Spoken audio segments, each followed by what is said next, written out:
আলাইকুম। যারা জমিতে ঘাসের কাটিং লাগাবেন তারা এইভাবে ঘাসের কাটিং লাগাতে পারেন।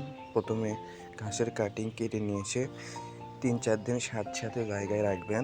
তাহলে এইভাবে আপনার প্রত্যেকটা ডাল থেকে কুশি বের হবে এবং এগুলো চারার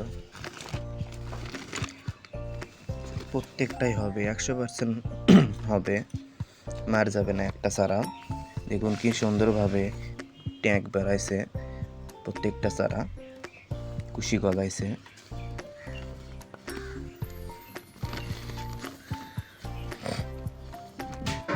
এইগুলো হাত দিলে ভেঙে যাবে, এই কারণে এই দেখুন ট্যাঙ্ক বাড়াইছে, কত সুন্দরভাবে কুশি গজাইছে।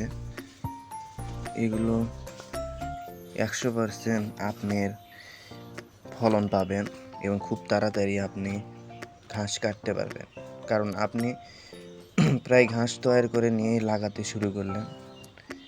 যারা ঘাস লাগাবেন তারা জমিতে এভাবে ঘাস লাগানোর আগে কাটিং কেটে নিয়ে এসে সাথে জায়গায় রাখবেন 3-4 দিন এবং দিনে 2-3 বার পানি দিবেন ছিটে। তাহলে এভাবে ট্যাঙ্ক বাড়াবে বা কুশি গজাবে, তাহলে ভালো ফলন পাবেন ঘাস থেকে।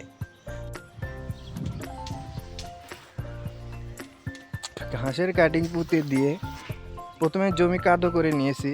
কাদো করে নিয়ে অনেকেই জমি আমি শুকনাতে লাগাই, আমি জমি কাদো করে নিয়েছি, কারণ শুকনাতে হাল বোয়ার কোনো সিস্টেম ছিল না।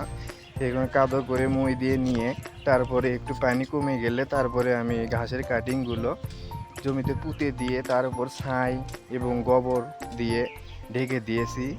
দেখা যাক কীরকম ফলন পাওয়া যায় ঘাস থেকে। সবাই ভালো থাকবেন, সুস্থ থাকবেন। কথা হবে। আসসালামু আলাইকুম।